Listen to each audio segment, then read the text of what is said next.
இந்த உலகத்துல மனுஷன் எவ்வளவோ தவறுகள் செய்யறான். அதுக்கெல்லாம் என்ன காரணம்? அதை பத்தின ஆராய்ச்சி தான் இன்னைக்கு.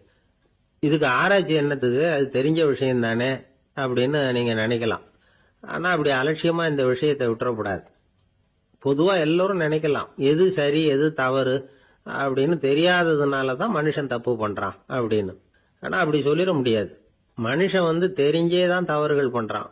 இப்போ உதாரணத்துக்கு ஒரு சாலையில இடது பக்கம் போக வேண்டிய ஒருத்தர் நடுக்கோட்டை தாண்டி வலது பக்கமா வண்டியை ஓட்டிட்டு போறாருன்னு வச்சுங்க. என்னப்பா இது தப்பு இல்லையா அப்படின்னு அவர்கிட்ட கேட்டா, அதெல்லாம் எனக்கு தெரியும், நீ உன் வேலையை பார்த்துட்டு போ அப்படிம்பார். வலது பக்கமா போறது தப்புன்னு தெரிஞ்சே தான் அவர் அப்படி செய்யறார், அப்படி போறார். பெரிய உத்தியோகத்துல இருக்கிறவங்க கூட லஞ்சம் வாங்குறாங்க. அவங்களுக்கெல்லாம் லஞ்சம் வாங்குறது தப்புன்னு தெரியலன்னு அர்த்தம்? திருடுறது தப்புன்னு தெரியாமலாம் மனுஷன் திருடுறான்? நல்லாவே தெரியும். நீங்க வேணும்னா கேட்டு பாருங்க, வேற வழி இல்ல அதனாலதான் திருடுறேன்பா. திருடுறது ஒரு புண்ணியமான காரியம்னு திருடனே கூட சொல்ல மாட்டான். திருடுறது தவறுங்கிறது திருடனுக்கு தெரியும் அப்படிங்கறத விளக்கறதுக்காக ஒரு பெரியவர் ஒரு கதை சொன்னார். அதாவது 2 திருடர்கள் 2 பேரும் சேர்ந்து ஒரு வீட்டுக்கு போய் ஒரு 10,000 ரூபாயை திருடிட்டு வந்துடுறாங்க. ஒரு காட்டு வழியா வந்துகிட்டு இருக்கிறாங்க. இன்னும் விடியல. 2 பேருக்கும் தூக்கம் கண்ணை சுத்துது. சரி, இப்படியே ஒரு மரத்தடியில படுத்து தூங்குவோம், காலையில விடிஞ்சதும் இந்த பணத்தை 2 பேரும் பங்கு போட்டுக்குவோம் அப்படின்னு முடிவு பண்றாங்க. அதே மாதிரி படுத்து தூங்குறாங்க. நடு ராத்திரியில ஒரு திருடன் முழிச்சுக்கிறான். விடிகிற வரைக்கும் காத்துக்கிட்டு இருந்தா 5,000 ரூபா தான் கிடைக்கும், இப்பவே கம்பி நீட்டினா 10,000 ரூபா கிடைக்கும் அப்படின்னு யோசிச்சு பார்த்துட்டு ஒரு முடிவுக்கு வந்தான். மெதுவா அந்த 10,000த்தையும் சுருட்டிக்கிட்டு அடுத்தவனுக்கு தெரியாம ஓடி போயிட்டான். விடியுது. அடுத்தவன் எழுந்திரிச்சு பாக்குறான். பணத்தையும் காணல, பாகஸ்தனையும் காணல. இந்த திருடன் அந்த திருடனை திட்டுறான். திருட்டு பய, அயோக்கிய பய, இப்படி அநியாயமா கிளப்பிட்டு போட்டானே அப்படிங்கிறான். இதுல இருந்து என்ன தெரியுது? தெரியாம எடுத்துக்கிட்டு போறது திருட்டு, அயோக்கியத்தனம், அநியாயம் அப்படிங்கறது இவனுக்கு தெரிஞ்சிருக்குது. அதனாலதான் அடுத்தவனை பார்த்து இப்படி திட்டுறான். அதனால தெரியாததுனால மனுஷன் தவறு பண்றான்னு சொல்றது சரியில்லை. அப்படின்னா மனுஷன் பண்ற தவறுகளுக்கு உண்மையான காரணம் தான் என்ன?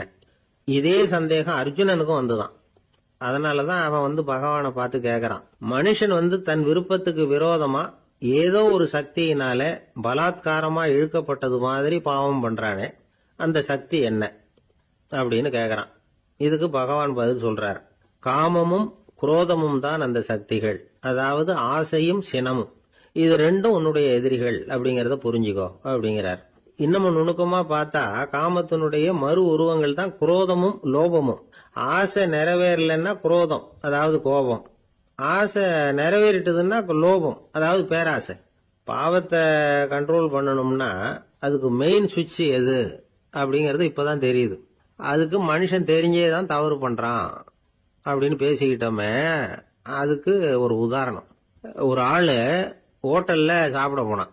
சாப்பிட்டு முடிச்சான். எழுந்திரிச்சு முதலாளி கிட்ட பில்ல கொடுத்தான். காசை கொடுக்கல. முதலாளி பணம் கொடுன்னு கேட்டார். இவன் என்கிட்ட பணம் இல்லைன்னா. முதலாளி கொஞ்சம் கூட அலட்டிக்கல. உள்ள இருந்து ஒரு ஆளை கூப்பிட்டார். இவனை கூப்பிட்டுட்டு போய் இட்லி மாவாட்ட சொல்லுன்னார். இவனும் கவலைப்படாம உள்ள போயிட்டான். அப்போ அழைச்சிட்டு போற ஆளு கேக்குறான், ஏன் சார் சாப்பிடுறதுக்கு முன்னாடி காசு இல்லைங்கிறது உங்களுக்கு தெரியாதா அப்படின்னு கேக்குறான்.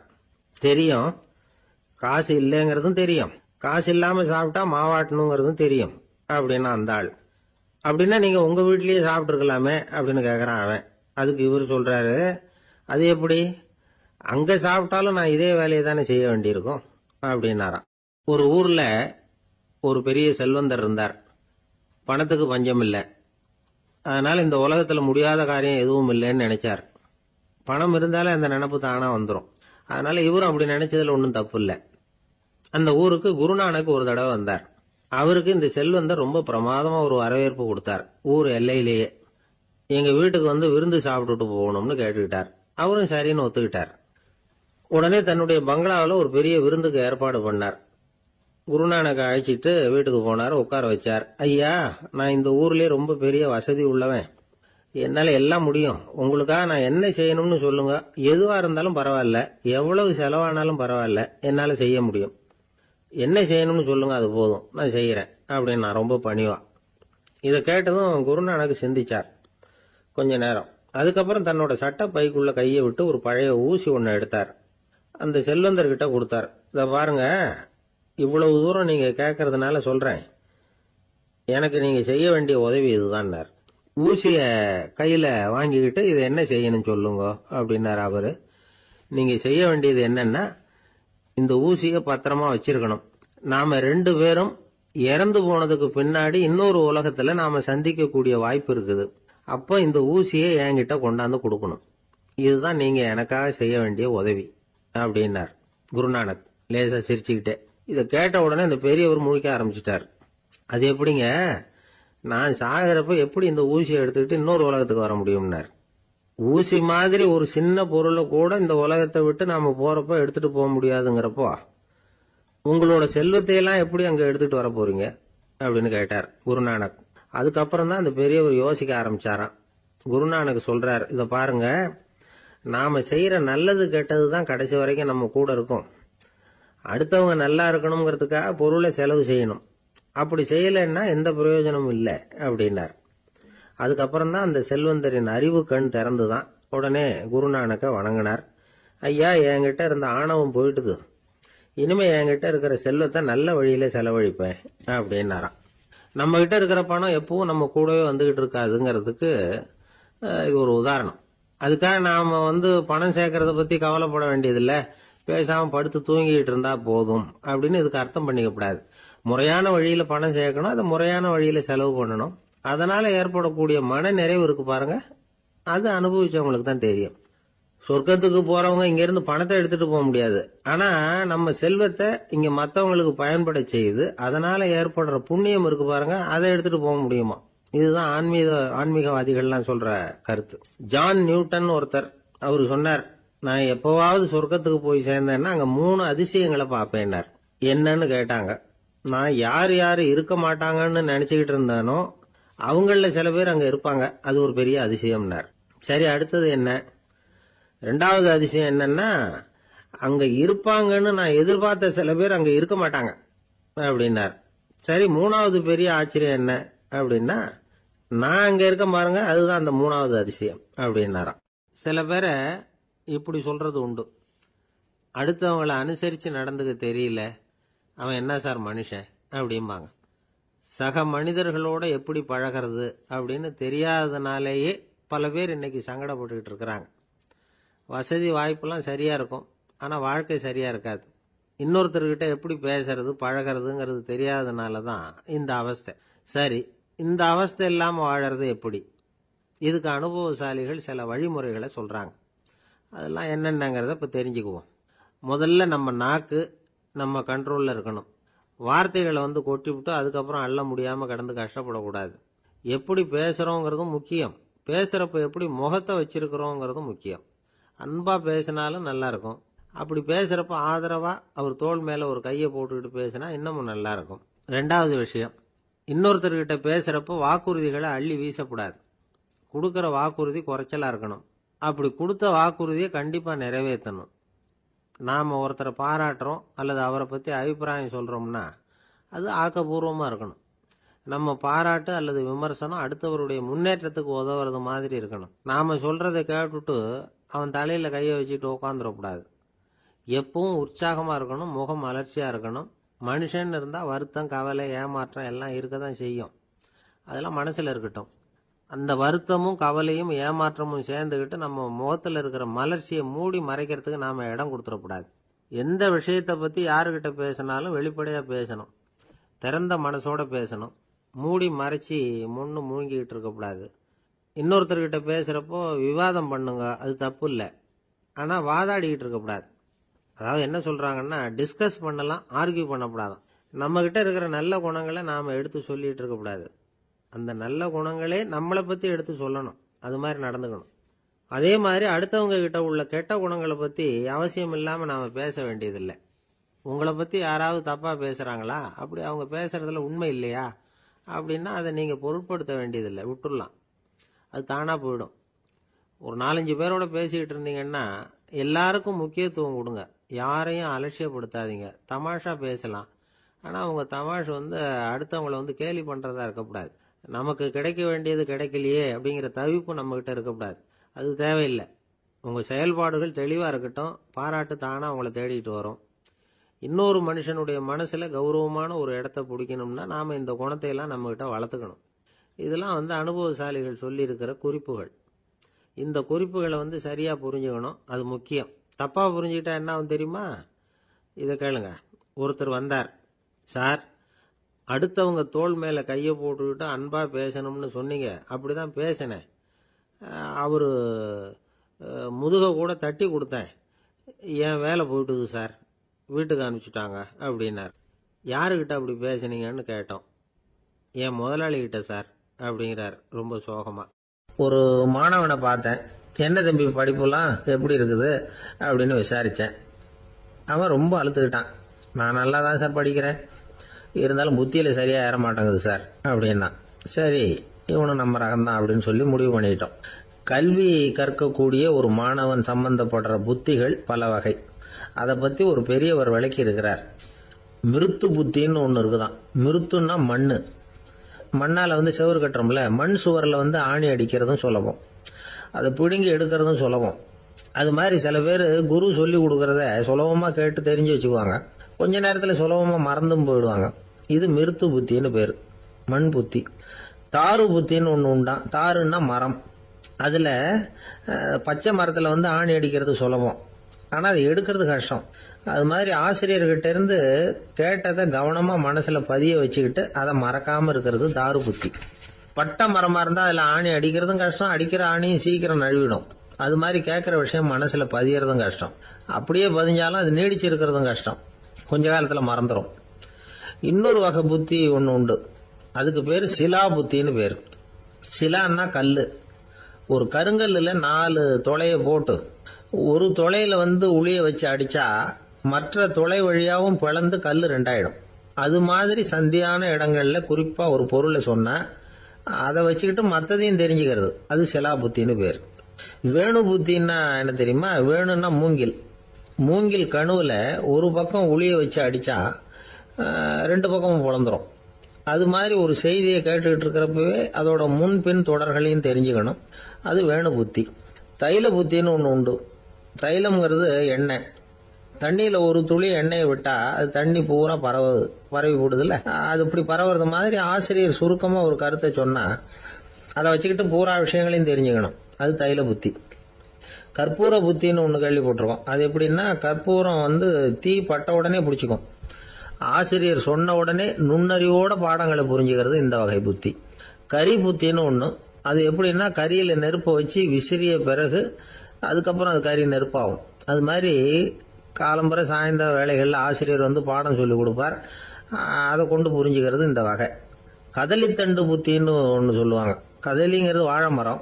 வாழைத்தண்டுல தீ வைக்கிறது எவ்வளவு சிரமமோ அவ்வளவு சிரமத்தோட கல்வி கற்கிறது கதலித்தண்டு புத்தி. இதை தவிர இன்னும் சில வகையான மாணவர்களை கூட அடையாளம் காட்டுறாங்க. ஆசிரியர் சொன்னதுல நல்லதை மட்டும் எடுத்துக்கிறவன் அன்னம். ஆசிரியர் கிடைச்ச இடத்துல பாடத்தை கேட்டுக்கிட்டு பிறகு தனியா உட்காந்து சிந்திக்கிறவன் பசு. பசுமாடு அப்படித்தானே, புல்லு கண்ட இடத்துல மேயும், அதுக்கப்புறம் நிதானமா அசை போட்டுக்கும். ஆசிரியர் சொன்னதை தவிர வேற எதையும் சொல்ல முடியாதவன் கிளி. பல இடங்கள்ல பாடங்கள் கேட்டு கடைசியில ஒன்னும் புரியாம போறவன் ஆடு. ஆடு ஒரு செடியில வயிறார மேயாது, ஒரே செடியில இக்கரைக்கு அக்கறை பச்சைன்னு அங்கேயும் இங்கேயும் அலைஞ்சிக்கிட்டே இருக்கும். சில பேருக்கு எருமைன்னு பேரு. எருமை எப்படின்னா, குளத்து நீரை கலக்கி தான் குடிக்கும். அது மாதிரி ஆசிரியர் மனசை நோக செய்து பயில்கிற மாணவர்கள்லாம் இந்த ரகம். இவ்வளவுலாம் இருந்தாலும் இந்த காலத்து மாணவர்கள்லாம் ஒரு தனி ரகம். ஒரு ஆசிரியர் வகுப்புல பாடம் நடத்திக்கிட்டு இருந்தார். இலக்கண வகுப்பு. இறந்த காலம், நிகழ்காலம், எதிர்காலம், past tense, present tense, future tense, இதை பத்திலாம் பாடம் நடத்துறார். எல்லாம் சொல்லி கொடுத்துட்டு இப்ப நான் ஒரு வாக்கியம் சொல்லுவேன், அது என்ன காலம் அப்படிங்கறத நீங்க சொல்லணும்னார் ஆசிரியர். சரி, நாங்க மாணவர்கள்லாம், நான் நாளைக்கும் பாடம் நடத்த போகிறேன், இது என்ன காலம் அப்படின்னு கேட்டார் ஆசிரியர். அதாவது நான் நாளைக்கும் பாடம் நடத்த போகிறேன், இந்த வாக்கியம் என்ன காலம்னு கேட்டார். ஒரு பையன் மெதுவா எழுந்திரிச்சு சொன்னான், இது எங்க போதாத காலம் சார் அப்படின்னு சொல்லிவிட்டு உட்காந்துட்டானா. ஒரு மனுஷனை பார்த்து என்கிட்ட வாலாட்டாதே அப்படின்னு சொன்னா அவன் நம்ம கிட்ட ஏதோ வம்புக்கு வர்றான்னு அர்த்தம்.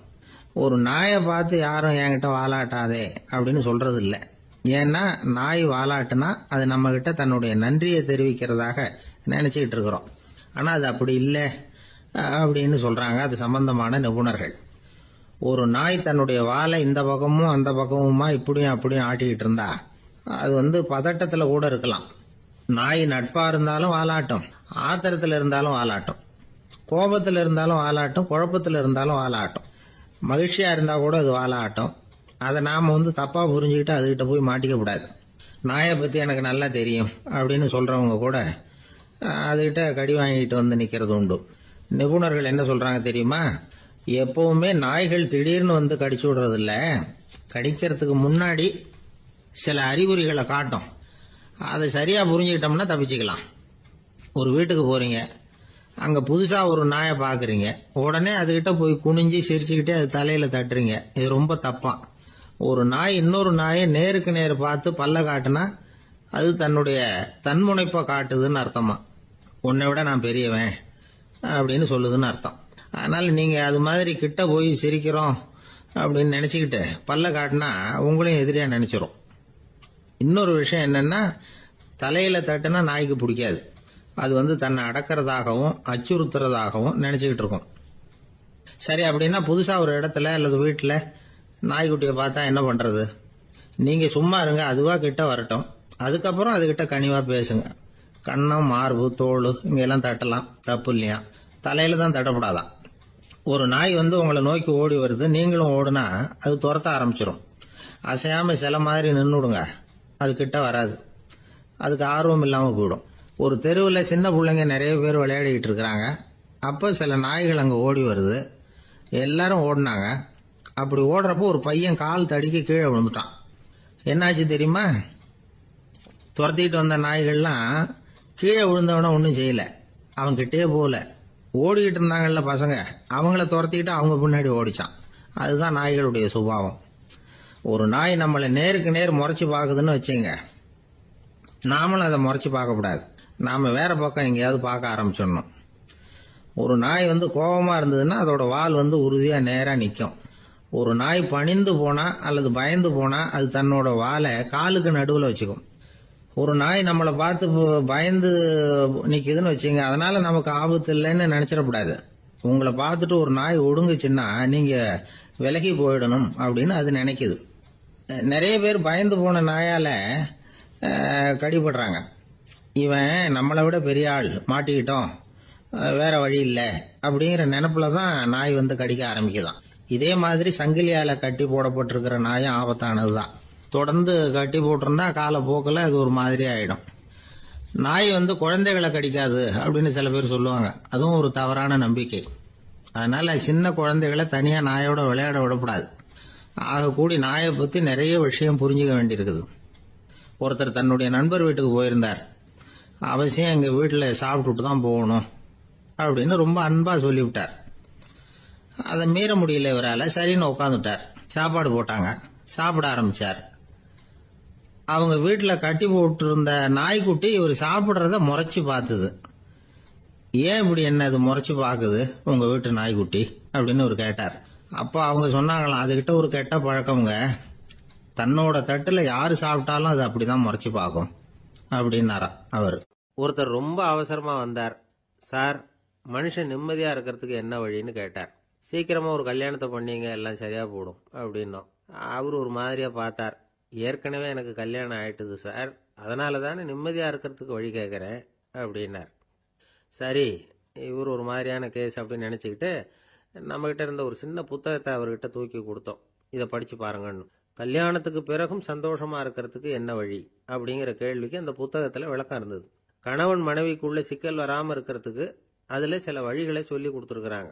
அதெல்லாம் என்னென்ன அப்படிங்கறத இப்ப பார்க்கலாமா? குடும்பம்னு இருந்தா கோபம் வரதான் செய்யும். அது வந்துட்டு போட்டும் பரவாயில்ல. ஆனா அந்த கோபம் ஒரே நேரத்துல ரெண்டு பேருக்கும் வந்துடாம பாத்துக்கணும். ஒரு சமயத்துல யாராவது ஒருத்தர் தான் கோபப்படணும், அடுத்தவங்க அமைதியா இருக்கணும். அதுக்கப்புறம் இவர் அமைதியான உடனே அவங்க ஆரம்பிச்சுக்கலாம். கோபமா ஏதாவது சொன்னா உடனே கோபமா பதில் சொல்லக்கூடாது. கொஞ்சம் பொறுத்து கோபம் தீர்ந்த உடனே அந்த பதில சொல்லலாம். அப்போ பதில் கோபமா இருந்தா கூட அது அவளுக்கு பெருசா தெரியாது. அற்ப விஷயத்துக்கெல்லாம் காய்ச்சி மூச்சுன்னு கத்திட்டு இருக்க கூடாது. உங்க ரெண்டு பேருக்குள்ள ஒரு தர்க்கம் ஆரம்பம் ஆயிட்டுதுன்னு வச்சுக்கோங்க. கடுமையா ரெண்டு பேரும் விவாதம் பண்றீங்க. உங்கள ஒருத்தர் இதுல ஜெயிக்கணும்னா அது நீங்களா இருக்க வேணாம், அடுத்தவங்க ஜெயிக்கிறதுக்கு நீங்க துணையா இருங்களேன். அப்படின்னா நீங்க கொஞ்சம் விட்டு கொடுக்கணும், அவ்வளவுதான். ஏதாவது குத்தம் சொல்லணுமா, செஞ்ச தப்ப சுட்டி காட்டணுமா, விமர்சனம் பண்ணணுமா, பண்ணுங்க, வேணான்னு சொல்லல. ஆனா சொன்னதை அப்படி சொல்றத கொஞ்சம் அன்பா இதமா சொல்லுங்க. எப்போ நடந்த தவறுகளை எல்லாம் இப்போ போய் மறுபடியும் ஞாபகப்படுத்திட்டு இருக்க வேண்டாம். நான் அப்பவே சொன்னேன் இந்த புடவை வேணாம்னு, நீங்க தான் கேட்கல, இப்போ பாருங்க கிழிஞ்சு போச்சு இப்படின்னு கத்துனாங்க ஒரு அம்மா.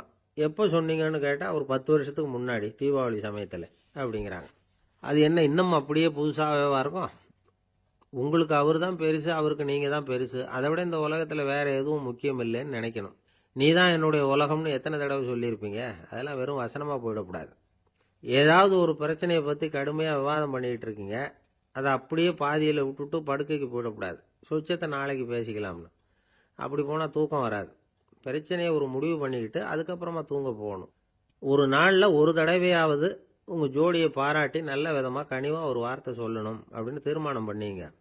ஏதாவது தப்பு பண்ணிவிட்டீங்கன்னா பரவாயில்ல, அதை ஒத்துக்கிறதுக்கும் மன்னிப்பு கேட்கறதுக்கும் தயாராக இருக்கணும். அது ஒன்றும் கேவலம் கிடையாது. வீட்டுக்குள்ளே தானே கேட்க போகிறீங்க, வெளியில் யாருக்கு தெரிய போகுதோ? எப்படியோ உங்களுக்குள்ள ஒரு சமரசம் ஆனால் சரிதான்.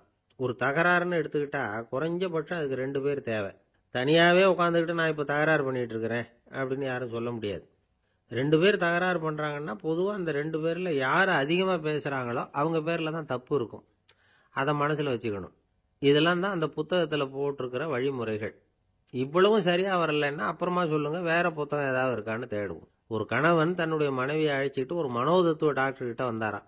டாக்டர், எங்களுக்கு கல்யாணம் ஆகி 30 வருஷ காலமாக நாங்கள் ஒரு விஷயத்தில் கூட ஒத்து போனதில்லை அப்படின்னு ஆரம்பித்தார். உடனே அந்த அம்மா குறுக்கிட்டு, அது 30 வருஷம் இல்லை, 32 வருஷம் அப்படின்னாங்களாம். ஒரு ஊரில் ஒரு ராஜா இருந்தார். அவர் ஒரு நாள் காலையில் அரண்மனையில் மேல் மாடத்தில் நின்றுகிட்டு இருந்தார். அப்போ ஒரு ஆள் வீதியில் ரொம்ப வேகமாக ஓடிக்கிட்டு இருக்கான். அதை ராஜா கவனிச்சார். அவன் மனசில் ஏதோ ஒரு தவிப்பு இருக்குங்கிறத புரிஞ்சுக்கிட்டார். உடனே அரண்மனை சேவகர்களை கூப்பிட்டார். அந்த ஆளை இங்கே அழைச்சிட்டு வாங்க அப்படின்னார். இவங்க ஓடி போய் அந்த ஆளை அழைச்சிட்டு வந்தாங்க. மன்னர் முன்னாடி நிறுத்தினாங்க. மன்னர் அவனை நிமிர்ந்து பார்த்தார். எதுக்காக இவ்வளவு வேகமா ஓடிக்கிட்டு இருக்கிற அப்படின்னு கேட்டார். இதுக்கு அவன் சொன்னா, மன்னா, நம்ம கோட்டையின் வடக்கு வாசல் இருக்கு இல்லையா, அது ஓரமா ஒரு பெரிய பாறாங்கல் கிடக்கு. அதுக்கு அடியில நான் ஒரே ஒரு வெள்ளி நாணயத்தை புதைச்சி வச்சிருக்கேன். அது இப்போ எனக்கு தேவைப்படுது. என்னுடைய மனைவிக்கு ஒரு பரிசு வாங்கி கொடுக்க வேண்டியிருக்கு. அதுக்காக தான் அவசரமா ஓடிக்கிட்டு இருக்கிறேன் அப்படின்னா. மன்னர் யோசனை பண்ணார். அப்புறம் சொன்னார், அதுக்காகவா இப்படி ஓடுற? பரவாயில்ல, அதை பத்தி கவலைப்படாத. நான் உனக்கு 10 வெள்ளி காசுகள் தர்றேன், வாங்கிட்டு திரும்பி போ அப்படின்னார். இவன் தலையை சொரிஞ்சான். மன்னா, நீங்க கொடுக்கறத ரொம்பவும் மகிழ்ச்சியோட வாங்கிக்கிறேன். இருந்தாலும் அதுக்கப்புறம் அந்த வடக்கு வாசலுக்கு போய் அங்க இருக்கிற ஒரு நாணயத்தையும் எடுத்துக்கிட்டு போயிடுறேனே அப்படின்னானா. இதை பாருப்பா, அந்த ஒரு நாணயத்தை மறந்துரு, உனக்கு 100 வெள்ளி நாணயங்கள் தரேன் இருக்கார். மன்னா, ரொம்ப மகிழ்ச்சி. உங்க மாதிரி தாராள குணம் வேற யாருக்கும் வராது. நீங்க கொடுக்கற 100 நாணயங்களையும் வாங்கிக்கிறேன். இருந்தாலும் வடக்கு வாசலுக்கு போய் அதையும் எடுத்துக்கிட்டா 101 ஆயிடுமே அப்படின்னானா.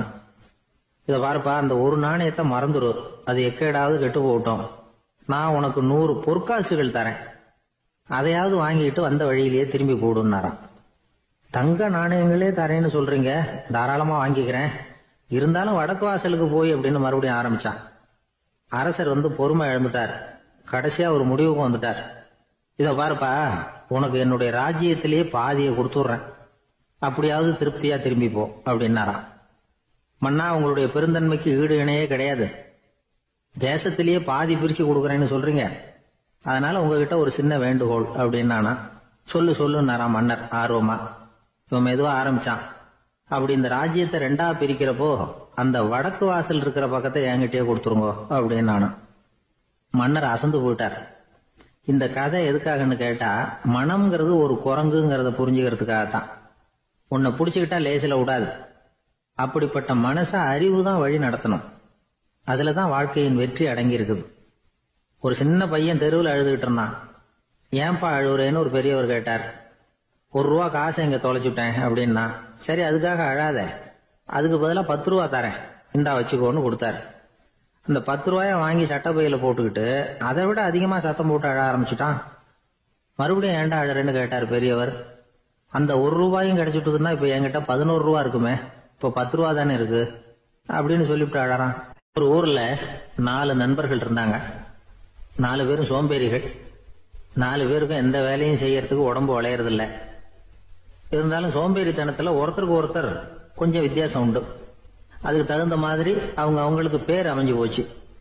ஒருத்தன் கால் சோம்பேறி, இன்னொருத்தன் அரை சோம்பேறி, அடுத்தவன் முக்கால் சோம்பேறி, கடைசி ஆளு முழு சோம்பேறி. இவங்க 4 பேரும் நண்பர்கள். அப்புறம் எப்படி காரியம் நடக்கும்? 4 பேரும் ஒரு வீதியில அப்படியே நடந்து போய்கிட்டு இருக்கிறாங்க. நல்ல பசி. எங்கேயாவது சோறு போடுவாங்களா அப்படின்னு பார்த்துக்கிட்டே வந்தாங்க. அவங்க வந்த வழியில ஒரு ₹1 காசு கிடந்தது தரையில. அவங்க கண்ணில் அது பட்டுது. ஆனாலும் அது குனிஞ்சு எடுக்கணுமே, அதுக்கு சோம்பேறித்தனம். முழு சோம்பேறி பார்த்தான். பக்கத்துல வந்துகிட்டு இருந்த முக்கால் சோம்பேறி கிட்ட சொன்னானா, டேய் அதை கொஞ்சம் குனிஞ்சு எடுறா அப்படின்னானா. அவன் என்ன பண்ணான் தெரியுமா? அதுக்கு அடுத்தபடியா வந்த அரை சோம்பேறி கிட்ட சொன்னானா, டேய் நீ அதை கொஞ்சம் குனிஞ்சு எடுறா அப்படின்னானா. அவன் இவனை விட மோசம். அடுத்தவங்க கிட்ட சொல்லியிருக்கிறான். அவனும் குனியறதுக்கு தயாரா இல்ல. ஆக கூடி கடைசியில யாருமே காசை எடுக்கல. என்னத்துக்கு அனாவசியமா உடம்ப வளைச்சுக்கணும் அப்படின்னு எல்லாரும் பேசாம வந்துட்டாங்க. அவங்க பாட்டுக்கு நடந்து வந்துகிட்டே இருக்கிறாங்க. எதிரில் ஒருத்தன் வாழைப்பழத்தை வண்டியில வச்சு தள்ளிட்டே வந்தான். ₹4 4 பழம்னு கூவி வித்துக்கிட்டே வர்றான். இப்ப அந்த முழு சோம்பேறி சொன்னானா, டேய் வழியில கிடந்தது ₹1, அதையாவது எடுத்துக்கிட்டு வந்திருந்தா இப்ப இந்த பழத்தை வாங்கி ஆளுக்கு ஒண்ணு சாப்பிடலாமே அப்படின்னானா. ஆமா சாப்பிட்டுருக்கலாமே அப்படின்னாங்களாம் மற்றவங்களும். ஆனாலும் திரும்பி போய் அதை எடுக்கணும்னு யாருக்கும் தோணலை. பேசாம சோர்ந்து போய் நடந்து வந்தாங்களாம். இருட்டி போச்சு. வழியில ஒரு கோவில். சரி இங்கேயே படுத்து தூங்குவோம் அப்படின்னா ஒருத்தன். அதுதான் சரின்னாங்க மற்றவங்களும். அப்படியே மண்டபத்துல படுத்துட்டாங்க. கோவில் அர்ச்சகர் வேலையெல்லாம் முடிச்சு விட்டு வெளியில வந்திருக்காரு. இவங்களை பார்த்தாராம். ஏன் இப்படி சோர்ந்து போய் கிடக்குறீங்க அப்படின்னு விசாரிச்சிருக்காரு. 2 நாளாச்சுங்க நாங்க சாப்பிட்டு அப்படின்னாங்களாம். அவரு உடனே ஐயோ பாவம் அப்படின்னு சொல்லி பானை, விறகு, அரிசி, தண்ணி எல்லாம் கொடுத்து நீங்களே சமையல் பண்ணி சாப்பிட்டுக்கோங்க அப்படின்னு சொல்லிவிட்டு போயிட்டார். இந்த 4 பேருக்கும் சமையல் பண்ணி சாப்பிடணும்னு ஆசையா தான் இருந்தது. ஆனா அடுப்பு பத்த வைக்கணுமே, அதுக்கு தீப்பெட்டி வேணுமே. தீப்பெட்டி இல்ல. இப்ப முழு சோம்பேறி ஆரம்பிச்சான். அடுத்தவனை பார்த்து, டேய் கடைக்கு போய் ஒரு தீப்பெட்டி வாங்கிட்டு வாயேன் அப்படின்னு. அவன் வழக்கம் போல அடுத்தவங்க கிட்ட சொல்லியிருக்கான். அவன் அதுக்கு அடுத்தவங்க கிட்ட சொல்லியிருக்கிறான். கடைசியா கால் சோம்பேறி கிட்ட வந்து சேர்ந்தது. அவனும் அது நம்மால முடியாது அப்படின்னு பேசாம இருந்துட்டான். இப்ப தீப்பெட்டி வேணுமே, அதுக்கு என்ன பண்றது? அவங்களுக்குள்ள பேசி ஒரு முடிவுக்கு வந்தாங்களாம். அதாவது யாரு முதல்ல வாயை திறந்து பேசுறாங்களோ அவங்கதான் தீப்பெட்டி வாங்கறதுக்கு போகணும் அப்படின்னு. அவ்வளவுதான். உடனே 4 பேரும் வாயை கெட்டியா மூடிக்கிட்டு படுத்துக்கிட்டாங்க. அவங்க சமையல் பண்ணி சாப்பிட்டாங்களா என்ன அப்படிங்கறது அர்ச்சகருக்கு தெரியல. சரி பார்த்துட்டு வரலாமேன்னு வந்தார். வந்து பாக்குறாரு, இவங்க 4 பேரும் அசையாம படுத்து கிடக்குறாங்க. அர்ச்சகர் பயந்துட்டார். ஒருவேளை பசி தாங்காம செத்து போட்டாங்களோ அப்படிங்கிற பயம், அல்லது நாம கொடுத்த உணவுப் பொருள்ல ஏதாவது விஷம் கலந்துருக்குமோ அப்படின்னு பயந்தார். அப்படின்னா நம்ம மேல பழி வந்துருமே அப்படின்னு நினைச்சு நடுங்க ஆரம்பிச்சுட்டார். அப்புறம் அவரும் ஒரு முடிவுக்கு வந்தாராம். கோவிலுக்கு பக்கத்திலேயே ஒரு பெரிய குழி இருந்தது. அதுல ஒவ்வொருத்தரையா இழுத்துக்கிட்டு போய் போட்டார். கொஞ்சம் மண்ணை தள்ளினார். காலால மிதிச்சார். அவர் மிதிச்ச மிதி ஒருத்தன் அடி வயத்துல போட்டுவிட்டது. அவன் உடனே வலி தாங்காம ஐயோ அம்மான்னு அலர்னான். உடனே நடந்தது என்ன தெரியுமா? மத்த 3 பேரும் துள்ளி எழுந்திருச்சாங்களாம். அவனை பார்த்து நீ தாண்டா தீப்பெட்டி வாங்க போகணும், நீ தாண்டா வாங்க போகணும், நீ தான் சத்தம் போட்ட அப்படின்னு சொல்லி ஆரம்பிச்சுட்டாங்களாம். அர்ச்சகர் பார்த்தார். இது பேய் மாதிரி தெரியுதுன்னு நினைச்சுக்கிட்டு ஒரே ஓட்டமா ஓடி போட்டாராம். கிராமப்புறங்கள்ல இப்படி ஒரு கதையை சொல்றது உண்டு. சோம்பல்ங்கிறது நம்ம முன்னேற்றத்துக்கு பெரிய தடை அப்படிங்கறத நாம புரிஞ்சுக்கணும். அதுதான் இந்த கதை சொல்ற நீதி. ஒரு பள்ளிக்கூடத்துல ஒரு புதுமையான போட்டி நடந்துதான். அதாவது சோம்பேறித்தனத்துக்கு பரிசு. அதுல 2வது பரிசு யாருக்குன்னு அறிவிச்சாங்க. ஒரு பையன் எழுந்திருச்சு மெதுவா நடந்து போய் பரிசை வாங்கிட்டான். அடுத்தது முதல் பரிசு யாருக்கு அப்படின்னு அறிவிச்சாங்களாம். அவன் கடைசி வரிசையில இருந்து கத்தனானா, ஐயா அதையும் அந்த பையன் மூலமாவே கொடுத்து அனுப்பி வச்சிருங்க, இங்க வந்தது நான் வாங்கிக்கிறேன் அப்படின்னா. ஒரு ஊர்ல ஒரு ஆள் இருந்தான். நிறைய பணம் சேர்த்தான். அவனுக்கு சம்பாதிக்க தெரியுமே தவிர செலவு பண்ண தெரியாது. மகா கஞ்சன். காசை கையில எடுக்கவே மாட்டான். எடுத்தா செலவு செய்ய வேண்டியிருக்குமே. அதனால இப்படியே அவன் காலத்தை ஓட்டி விட்டான். வயசாயிட்டது. அவனுடைய மனைவி ஒரு நாள் கேட்டாங்க, இவ்வளவு நாளா நீங்க என்ன எங்கேயுமே அழைச்சிட்டு போனதில்லை, இப்போவாவது அழைச்சிட்டு போகக்கூடாதா அப்படின்னாங்க. எங்க போகணும் சொல்லுன்னா. காசிக்கு போகணும், கங்கையில குளிக்கணும்னாங்க. இவன் பார்த்தான், இதுக்கு ஏன் அவ்வளவு தூரம் செலவு பண்ணிட்டு போகணும், நம்ம ஊர் ஆத்துலயே குளிக்கலாமே, இதுவும் புண்ணிய நதி தான், இங்க குளிச்சா அங்க குளிச்ச பலன் கிடைச்சிரும் அப்படின்னா. சரின்னு 2 பேரும் ஆத்தங்கரைக்கு போனாங்க. அன்னைக்கு ஏதோ விசேஷம், நிறைய கூட்டம், நிறைய பேர் குளிச்சுக்கிட்டு இருக்கிறாங்க. கரையில சில புரோகிதர்கள் நின்றுகிட்டு இருக்கிறாங்க. குளிக்கிறதுக்கு முந்தி அவங்க கிட்ட உட்காந்தா ஏதோ மந்திரம்லாம் சொல்லுவாங்க, கொஞ்சம் காசு கொடுக்க வேண்டியிருக்கும். அதனால இவன் என்ன பண்ணா, ஆத்தங்கரையிலேயே கொஞ்சம் தூரம் போனான். ஊரை விட்டு தள்ளி வந்துட்டான், அங்க யாருமே இல்லை. அப்பாடான்னு சந்தோஷப்பட்டான், குளிக்கலாம்னு புறப்பட்டான். இந்த நேரம் கடவுள் பார்த்தார், இந்த கஞ்சனுக்கு ஏதாவது புத்தி போகட்டணும் அப்படின்னு நினைச்சார். உடனே ஒரு புரோகிதர் மாதிரி உருவத்தை மாத்திக்கிட்டு அந்த ஆள் முன்னாடி வந்து நின்னார். அவனுக்கு அதிர்ச்சி, இங்க யாருமே இருக்க மாட்டாங்கன்னு நினைச்சா இங்கேயுமே ஒரு ஆள் வந்துட்டாரு, என்ன பண்றதுன்னு யோசனை பண்ணான். புரோகிதர் உருவத்தில் இருந்த கடவுள் சொன்னார், இதை பாருங்க, இன்னைக்கு விசேஷ நாள், நீராடுறதுக்கு முன்னாடி சுயகல்பம் பண்ணிக்கிறது ரொம்ப நல்லது அப்படின்னார். என்கிட்ட பணம் எதுவும் இல்லையேன்னா. பரவாயில்ல, அப்புறமா கொடுங்க, வாங்கிக்கிறேன். ஆனா ஒண்ணு, எவ்வளவு கொடுப்பீங்கிறத மட்டும் இப்பவே சொல்லி கொடுங்க அப்படின்னார். இவன் ரொம்ப யோசனை பண்ணான். ஒரு 10 பைசா தரேன் அப்படின்னா. சரின்னு ஒத்துக்கிட்டு எல்லா கிரியைகளையும் அவர் செஞ்சார். அதுக்கப்புறம் கணவனும் மனைவியும் ஆத்துல குளிச்சாங்க. அவர் போயிட்டார். கொஞ்ச நாள் கழிச்சு அவன் வீட்டுக்கு வந்தார், கடனை வசூல் பண்றதுக்கு. வாசல்ல நின்றுகிட்டு இருந்த அவன் மனைவி இவரை பார்த்ததும் தயங்க ஆரம்பிச்சாங்க. அந்த அம்மா கிட்ட விஷயத்த சொன்னார். அந்த அம்மா ஓடி போய் உள்ள இருக்கிற தன்னுடைய கணவர்கிட்ட சொன்னாங்க. அவன் யோசனை பண்ணான், இப்ப வெளியில போனா அவனுக்கு 10 காசு கொடுக்க வேண்டியிருக்கும், அதனால எனக்கு காய்ச்சல்னு அந்த ஆளுகிட்ட சொல்லிவிடு, இன்னொரு சந்தர்ப்பத்துல என்ன வந்து பார்க்க சொல்லு அப்படின்னா. அந்த அம்மா போய் சொன்னாங்க. அப்படிங்களா, அப்படின்னா அவரை நான் உடனே போய் பார்க்கணுமே அப்படின்னு உள்ள நுழைய ஆரம்பிச்சார். அவங்க மறுபடியும் இருங்க வரேன்னு சொல்லிவிட்டு உள்ள ஓடி விஷயத்த சொன்னாங்க. இது எதுடா வம்பா போச்சு அப்படின்னு பார்த்தான். மனைவியை கிட்டத்துல கூப்பிட்டான். இதோ பாரு, ஜன்னி கண்டு நான் இறந்து போயிட்டதா சொல்லிவிடு அப்படின்னா சொன்னாங்க. புரோகிதர் பார்த்தார். அப்படின்னா ஒரு வழியா இருந்து அவருடைய இறுதி சடங்குகளை நானே முடிச்சுட்டு போயிடுறேன் அப்படின்னார். உள்ள இருந்தவன் யோசனை பண்ணான், அந்த ஆளு என்ன விட மாட்டான் போல இருக்கு, அதனால ஒரு சவப்பெட்டியில என்ன வச்சு தூக்கிக்கிட்டு மயானத்துக்கு போங்க, பாத்துக்கலாம் அப்படின்னா. புரோகிதரும் விடுற மாதிரி இல்ல, கூடவே நடந்து போயிட்டு இருக்கிறார்.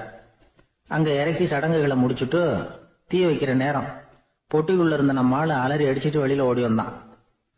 புரோகிதர் உருவத்தில் இருந்த கடவுள் சிரிச்சார், தன்னுடைய சுய உருவத்தை காட்டினார். அதுக்கப்புறம் அவனை கூப்பிட்டு, இத பாருப்பா, ஏன் இப்படி அல்லாடுற, ஏதாவது வர வேணும்னா கேள் தரேன் அப்படின்னார். அவன் யோசனை பண்ணான், பகவானே, ஒரே ஒரு வரம் தான் உங்ககிட்ட கேட்கணும்னா. என்ன வேணும் கேளுன்னார்.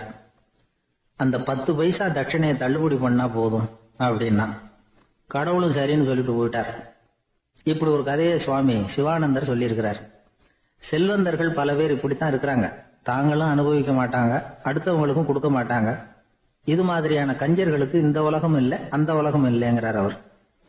இந்த கதையில கடவுள் கடன் வசூலுக்கு வந்தது மாதிரி நம்ம ஊர் ஆள் ஒருத்தன் இன்னொருத்தர்கிட்ட 10 பைசா கடன் கொடுத்துட்டான். திருப்பி வாங்கறதுக்கு நடையா நடக்கிறான். கடைசியா கேட்டான், நீ எப்பதான் கடனை திருப்பி தரப்போற, அதை முடிவா சொல்லுன்னா. வர்ற வியாழக்கிழமை கண்டிப்பா கொடுத்துருவேன் அப்படின்னானா அவன். அன்னைக்கு நான் ஊர்ல இருக்க மாட்டேனே அப்படின்னானா இவன். அதனால என்ன, நானும் தான் அன்னைக்கு ஊர்ல இருக்க மாட்டேன் அப்படின்னா. இன்பம் துன்பம் இது ரெண்டும் சேர்ந்ததுதான் வாழ்க்கை. இது எல்லாரும் சொல்லிட்டு இருக்கிற ஒரு உண்மை. அது சரி, இது ரெண்டும் வர்றதுக்கு என்ன காரணம்? துறவி ஒருத்தர் யோசிச்சு பார்த்திருக்காரு. இன்ப துன்பம் தோன்றுவதற்கு முக்கியமா 6 காரணங்கள் உண்டு அப்படிங்கிறார் அவர். அது என்னங்கிறத நாமளும் தெரிஞ்சு வச்சுக்குவோமே. இப்ப முதல் காரணம் சுயநலம். ஒரு தாயார் தன்னுடைய சுயநலம் கருதி தன்னுடைய மகன் இன்பமா இருக்கணும்னு ஆசைப்படுறாங்க. மகனும் அப்படியே ஆசைப்படுறான். அதனால தாயாரின் இன்ப துன்பங்களை பார்த்துட்டு மகனும் இன்ப துன்பம் அடையறான். அந்த அம்மாவுக்கும் அதே நிலைமை தான். 2வது காரணம் உறவு. நான் துறவியான பிறகு கூட உறவுங்கிற காரணத்தினாலதான் தாயாருடைய சுக துக்கங்களை கண்டு நானும் சுக துக்கம் அடைகிறேன். என் தாயாருடைய நிலைமையும் இதுதான் அப்படிங்கிறார் ஒரு துறவி. 3வது காரணம் என்னன்னா அறிமுகம். எனக்கு அறிமுகமான ஒருத்தரை ரயில் நிலையத்துல சந்திக்கிறேன். அவர் தன்னுடைய பணப்பையை எங்கேயோ தொலைச்சு விட்டு வருத்தப்பட்டு இருக்கிறார். நானும் வருத்தப்படுறேன். அந்த சமயத்துல யாரோ ஒருத்தர் இதுதானே அவங்க பணப்பை அப்படின்னு சொல்லி கொண்டாந்து நீட்டுறார். பணப்பைய தொலைச்சவர் சந்தோஷப்படுறார், நானும் சந்தோஷப்படுறேன். இது அந்த துறவி சொல்ற அனுபவம். 4வது காரணம் என்னன்னா கருணை. எனக்கு முன்னே பின்ன தெரியாத ஒருத்தனை யாரோ ஒருத்தன் அடிச்சு காயப்படுத்தி போடுறான். கருணை காரணமா நான் அதுக்காக துக்கப்படுறேன். 5வது காரணம் எதையும் நம்புறது. ஒரு பசுமாட்டை ஒரு முரணை அடிச்சுட்டு இருக்கிறான் அப்படின்னு ஒருத்தர் வந்து நம்ம கிட்ட சொல்றாருன்னு வைங்க, உடனே நான் துக்கப்படுறேன். இன்னொருத்தர் வந்து அந்த முரணனை போலீஸ்காரங்க புடிச்சிட்டு போயிட்டாங்கன்னு சொல்லி சொல்றாரு, நான் உடனே சந்தோஷப்படுறேன். 3வதா ஒருத்தர் வந்து முதல் 2 பேரும் சொன்னது பொய்யுங்கிறார். அப்ப நான் இன்ப துன்பம் 2மே இல்லாம நிம்மதியா இருக்கிறேன். இது ஒரு விதம். அடுத்தது 6வது காரணம் என்னன்னா தன்மயமாகுதல். ஒரு நாவல் படிச்சுட்டு இருக்கிறோம், அதுல வர்ற பாத்திரங்களோட நாம ஒன்றி போயிடுறோம். அதுல வர்ற பாத்திரங்கள் சிரிச்சுன்னா நாமளும் சிரிக்கிறோம், அது அழுதுன்னா நாமளும் அழறோம். அதெல்லாம் வந்து அந்த துறவி சொல்ற அனுபவ உண்மைகள். இன்ப துன்பம் 2ம் தோன்றுவதற்கு சுயநலம், உறவு, அறிமுகம், கருணை, எதையும் நம்புறது, தன்மயமாகிறது, இது எல்லாம் தான் முக்கிய காரணம் அப்படின்னு அவர் சொல்றார். ஆக கூடி ஒட்டு மொத்தமா யோசனை பண்ணி பார்த்தா பிற பொருள்கள் மீது பற்றுதல் காரணமா தான் நாம வந்து இன்ப துன்பம் அடையிறோம் அப்படிங்கறத புரிஞ்சுக்க முடியுது. மனுஷன் வந்து இன்ப துன்பம் அடையறதுக்கு 7வது காரணம் கூட ஒண்ணு உண்டு அப்படின்னு சொல்லிட்டே வந்தார் ஒருத்தர். அது என்ன அப்படின்னு கேட்டோம். அதுதான் சார் இந்த நீங்க சொல்லிட்டு வர்ற இன்று ஒரு தகவல்னார். எப்படி சொல்றீங்கன்னு கேட்டோம். இன்று ஒரு தகவல் கேட்க ஆரம்பிக்கிறப்போ மனசுல இன்பம், ஆரம்பிச்ச உடனே இது ஏற்கனவே கேட்ட சமாச்சாரமாச்சே அப்படின்னு நினைக்கிறப்போ துன்பம் அப்படின்னு அதுக்கு ஒரு விளக்கம் கொடுத்தார். சங்கீத வித்வான்கள்ல பல வகை உண்டு. சில குறிப்பிட்ட ராகங்களை பாடுறதுல அவங்களுக்கு பெருமை வர்றது உண்டு. ஆனா ஒருத்தர் இருந்தார், அவரால் ஒரு ராகத்துக்கே பெருமை வந்தது. அந்த ராகத்தை அவர் வாசிச்சு கேட்கணும் அப்படின்னு சொல்லுவாங்க. அது என்ன ராகம்னா தோடி ராகம். சரி, அந்த வித்வான் யாருன்னா அவர் தான் திருவாவடுதுறை ராஜரத்னம் பிள்ளை. பேராசிரியர் கல்கி ஒரு சமயம் தம்முடைய பத்திரிகையில எழுதினாராம். அதை அப்படியே படிக்கிறேன் கேளுங்களேன். ஆகா, ஸ்ரீ ராஜரத்னம் பிள்ளையின் தோடி ஆலாபனையை முதலில் கேட்டபோது அவருடைய கற்பனையை விட்டு தள்ளுங்கள். நம்முடைய மனதில் என்னென்ன இன்பமயமான கற்பனைகள் எல்லாம் உதித்தன. குழந்தை தாயிடம் கொஞ்சம் குரலை கேட்டோம், அன்னை குழந்தையிடம் கொஞ்சம் குரலை கேட்டோம், ரதியும் மன்மதனும் பேசிக்கொண்ட காதல் மொழிகளை கேட்டோம், முருகன் சிவபெருமான் செவிகுளிர மொழிந்த உபதேசத்தை கேட்டோம், கலைமகள் கவிஞனுக்கு அருளிய ஆசி மொழிகளை கேட்டோம், நாரத முனிவருடைய தம்பூரா சுருதியை கேட்டோம், ராவணன் தன் எலும்பை ஒடித்து வீணையாக செய்து வாசித்த கானத்தை கேட்டோம், கானப் பறவைகளின் கலகல ஒலியை கேட்டோம், கோல குயில்களின் குரல் இனிமையை கேட்டோம். இப்படிலாம் வந்து பேராசிரியர் கல்கி விமர்சனம் எழுதியிருக்கிறார் திருவாவடுதுறை ராஜரத்னம் பிள்ளை அவர்களுடைய வாசிப்பை கேட்டுட்டு.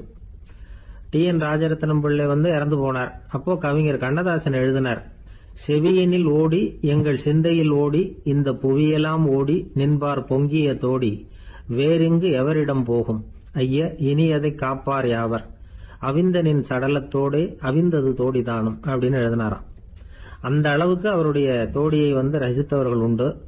அதே மாதிரி தோடின்னா என்னன்னு தெரியாமலே அவரை ரசித்தவங்களும் அந்த காலத்துல உண்டு. அதாவது ஒரு பெரிய சபையில இவர் வாதிச்சுக்கிட்டு இருக்கிறார். பாதியில ஒரு பெரிய மனுஷன் உள்ள வந்தார். அவர் உடம்புல பட்டு வேஷ்டி, ஜருகை, அங்கவஸ்திரம், வாயில வெத்தலை, வாசனை புகையில, காதுல வைரக்கடுக்கன், கழுத்துல தங்க சங்கிலி, கை விரல் பூரா மோதிரம், கையில ஒரு வெள்ளி வெத்தலை புட்டி, உதவிக்கு 2 பேர் பக்கத்துல. இவ்வளவு பந்தாவோட வரார் கச்சேரி கேட்கறதுக்கு. இப்படி வந்தவர் முதல் வரிசையில வந்து உக்காந்தார்.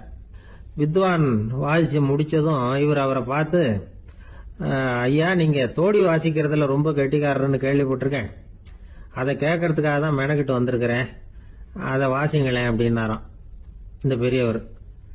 ராஜரத்னம் பிள்ளைக்கு ஒன்றும் புரியல. ஏன்னா இதுவரைக்கும் அவர் வாசிச்சுக்கிட்டு இருந்ததே அந்த தோடி ராகத்தை தான். அதை வாசிச்சு முடிச்சதும் அதை வாசிங்களேன்னு இவர் கேட்கிறார். அப்படின்னா இவரோட ஞானம் எப்படிப்பட்டது?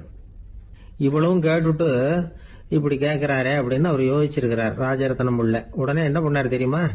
பக்கத்துல ரொம்ப சாதுவா சுருதி போட்டுக்கிட்டு இருந்த ஒரு முதுகுல ஓங்கி ஒரு குத்து விட்டாராம்.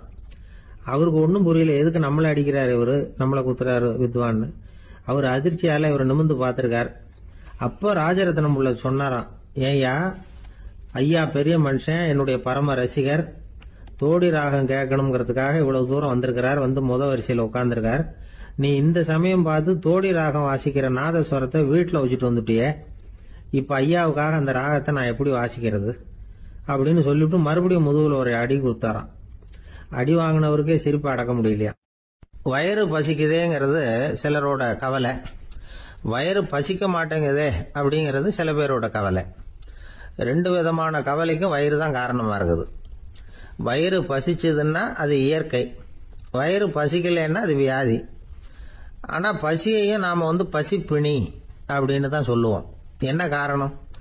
வியாதியை போக்க வேண்டியது எவ்வளவு முக்கியமோ அதை விட முக்கியம் பசியை போக்க வேண்டியது. ஒரு சமுதாயத்துல பசிப்பிணியே இருக்கக்கூடாது, அதுதான் நல்ல சமுதாயம். பசியை போக்கணும்னா சாப்பாடு போடணும், பசியின்மையை போக்கணும்னா வைத்தியம் தான் பண்ணணும். இது சம்பந்தமா எவ்வளவோ ஆராய்ச்சிகள் நடக்குது, நிறைய மருந்து கண்டுபிடிச்சிருக்கிறாங்க. நம்ம உடம்புல பசியை தூண்டக்கூடிய பகுதி எது, இதை முதல்ல தெரிஞ்சுக்கணும் இல்லையா? நாம சாப்பிடுற ஆகாரம் செரிக்கிறதுக்கு எது காரணம் தெரியுமா? நம்ம மூளையோட பின்பகுதி தான் அதுக்கு காரணமா இருக்குதாம். மூளையின் பின்பகுதியில நரம்பு செல்களால் ஆன 2 வகையான ஆரக்சின்கள் தான் பசியை உண்டாக்குது அப்படின்னு கண்டுபிடிச்சிருக்கிறாங்க. 2 ஆய்வாளர்கள் இதை கண்டுபிடிச்சிருக்காங்க. அவங்க 2 பேரும் டெக்சாஸ் பல்கலைக்கழகத்துல ஹார்வர்டு ஹக்ஸ் மருத்துவ கல்வி நிலையத்தில் பணிபுரியறவங்களாம். உண்பது தேவைங்கிறது உணரப்படும் போது மூளையின் அந்த குறிப்பிட்ட பகுதி ஆரக்சின் அப்படிங்கிற ஹார்மோன்களை சுரக்கும். அது பசி உணர்வை தூண்டும் அப்படிங்கிறது தான் அந்த ஆய்வாளர்களின் கண்டுபிடிப்பு. இந்த ஆரக்சின் வேற சில உயிரினங்கள்லயும் உண்டு. இப்ப எலிகள்ல கூட இது இருக்குது. அதனால எலிகளை வச்சு இது சம்பந்தமா ஆராய்ச்சி பண்ணாங்க. எலிகள் உடம்புல ஆரக்சினை செலுத்தி பார்த்தாங்க. உடனே என்னாச்சு தெரியுமா? அந்த எலியெல்லாம் பசியால துடிக்க ஆரம்பிச்சுட்டுது. எதையாவது தின்னு பசியை தீர்த்தா போதுங்கிற அளவுக்கு அந்த எலிகள்லாம் அல்லாட ஆரம்பிச்சுட்டுது. இயல்பா சாதாரணமா அந்த எலிகள் எவ்வளவு சாப்பிடுமோ அது மாதிரி 8 முதல் 10 மடங்கு அதிகமான ஆகாரத்தை 1 மணி நேரத்துக்குள்ள சாப்பிட்டு தீர்த்துட்டுதான். சில எலிகளின் மூளையில இந்த ஆரக்சின் அளவை கட்டுப்படுத்தி பார்த்திருக்கிறாங்க. உடனே என்னாச்சு தெரியுமா? அதெல்லாம் சாப்பாட்டை கண்டா முகத்தை திருப்பிட்டு போக ஆரம்பிச்சுட்டுதான். அந்த எலிகளுக்கு பசி எடுக்கலையா. இந்த ஆராய்ச்சியின் அடிப்படையில பசியை எடுக்காமல் இருக்கிற மனிதர்களுக்கும் பசியை தூண்ட முடியும் அப்படின்னு சொல்லி ஆராய்ச்சியாளர்கள் தெரிவிச்சிருக்கிறாங்க. ஆக ஆரக்சின் தான் பசிக்கு காரணம்ங்கிறது தெரிஞ்சு போச்சு. சரி, இந்த ஆரக்சின் அப்படின்னா என்ன? அது ஒரு கிரேக்க சொல். அதுக்கு பசின்னு அர்த்தம். நம்ம ஆளுங்களுக்கெல்லாம் பசியை தூண்டுறதுக்கு மருந்து தேவையில்லை, பசியை குறைக்கிறதுக்கு தான் மருந்து தேவை. ஒரு அம்மா டாக்டரை தேடி வந்தாங்களாம். டாக்டர், எங்க வீட்டுக்காரருக்கு திடீர்னு அகோர பசி, நிறைய சமைச்சு போடுறேன், அவ்வளவையும் சாப்பிட்டுட்டு கீழே கிடக்கிற குப்பை கூலங்களையும் எடுத்து சாப்பிட ஆரம்பிச்சுடுறார், என்னன்னு கவனிச்சு பாருங்க அப்படின்னாங்களாம். எவ்வளவு நாளா அப்படி இருக்குதுன்னு கேட்டிருக்காரு டாக்டர். 1 வாரமா அப்படி இருக்குதுன்னாங்களாம். இவ்வளவு நாளா ஏன் சும்மா இருந்தீங்க? ஆரம்பத்திலேயே இங்க அழைச்சிட்டு வர வேண்டியது தானே அப்படின்னாராம் டாக்டர். அது ஒண்ணும் இல்ல டாக்டர், வீடு பூரா சுத்தமாகட்டுமேன்னு பாத்துக்கிட்டு இருந்தேன் அப்படின்னாங்களாம். அந்த ஒருத்தர் ஓடி வந்தார். இன்னொருத்தரை பார்த்து, சார் உங்க சைக்கிளை ஒரு நாள் இரவல் கொடுங்களேன், பக்கத்து ஊருக்கு போயிட்டு வர வேண்டியிருக்கு அப்படின்னார். இவர் சைக்கிளை கொடுத்து பத்திரமா கொண்டுட்டு போங்கன்னார். சார், இதை பத்திரமா கொண்டு போறேன், கவலையே வேணாம், ஏன்னா இது உங்களோட சைக்கிள் அப்படின்னு நான் நினைக்கல, என்னோட சைக்கிளா நினைக்கிறேன் அப்படின்னார். அதுக்கப்புறம் தான் இவருக்கு உண்மையாவே பயம் வந்துட்டுது. ஏன்னா அவர் சொன்னது மாதிரி அதை தன்னோட சைக்கிளாவே நினைச்சு தள்ளிட்டு போட்டா என்ன பண்றது? எது எதை நம்முடையதா நினைக்கணுங்கிறதுக்கு ஒரு வரையறை இருக்கு. சில பேர் ஆபீஸையே வீடா நினைச்சு விடுறது உண்டு. அப்படிப்பட்டவங்க கூட வீட்டை ஆபீஸா நினைக்கிறது இல்லை. ஏன்னா வீட்டுல இவர் ஆபீசரா நடந்துக்க முடியறதில்ல. இதெல்லாம் ஒரு பக்கம் இருக்கட்டும், இப்ப விஷயத்துக்கு வருவோம். பொறியியல் மேதை டாக்டர் விஸ்வேஸ்வரய்யா இருந்தார் இல்லையா, பாரத ரத்னா விருதெல்லாம் கொடுத்தாங்களே. ஆபீஸ் வேலை வேற, சொந்த வேலை வேற அப்படிங்கறதுக்கு ஒரு உதாரணமா இருந்தவர் அவர். மைசூர் மகாராஜா கிட்ட திவானா இருந்தார். அவர் ஒரு நாள் அரசாங்க வேலை காரணமா வெளியூர் போயிருந்தார். ஹாசன்கிற ஊருக்கு பக்கத்துல ஒரு பயண மாளிகை, அங்க தங்கிவிட்டார். ராத்திரி அங்க தங்கி இருந்துட்டு விடிஞ்சதும் ஊருக்கு திரும்புறதாக திட்டம். ராத்திரி தூங்கறதுக்கு ரொம்ப நேரம் ஆயிட்டுது. ரொம்ப நேரம் வரைக்கும் அரசாங்க சம்பந்தப்பட்ட வேலைகளையே பார்த்துக்கிட்டு இருக்கிறார். அரசாங்க ஃபைல்கள் நிறைய இருந்தது. அதையெல்லாம் ஒவ்வொன்றா எடுத்தார், படிச்சு பார்த்தார், பரிசீலனை பண்ணார். அதில் எழுத வேண்டியதை எழுதினார், கையெழுத்து போட்டார். ஒரு வழியா அந்த வேலையெல்லாம் முடிஞ்சது. அதுக்கப்புறம் என்ன பண்ணார்னா, தன்னுடைய சூட்கேஸை திறந்தார். அதிலிருந்து 2 மெழுகுவத்தியை எடுத்து கொளுத்தி வச்சார். அந்த பயண மாளிகையில அது வரைக்கும் எரிஞ்சுக்கிட்டு இருந்த மின்சார விளக்குகளை அணைச்சுட்டார். அதுக்கு பிறகு அந்த மெழுகுவத்தி வெளிச்சத்துல சில புத்தகங்களை தொடர்ந்து படிக்க ஆரம்பிச்சிட்டார். அந்த பயண மாளிகையில பணியாளரா இருந்தவர் இதை பார்த்துட்டு ஓடி வந்தார். மறுபடியும் மின் விளக்கு போடுறதுக்காக போனார். விஸ்வேஸ்வரையா அதை பார்த்துட்டு போட வேணாம்ட்டாராம். இதுவரைக்கும் நான் அரசாங்க அலுவல்களை கவனிச்சுக்கிட்டு இருந்தேன், அதனால மின் விளக்குகள் அப்ப எரிஞ்சதுல தப்பு இல்ல.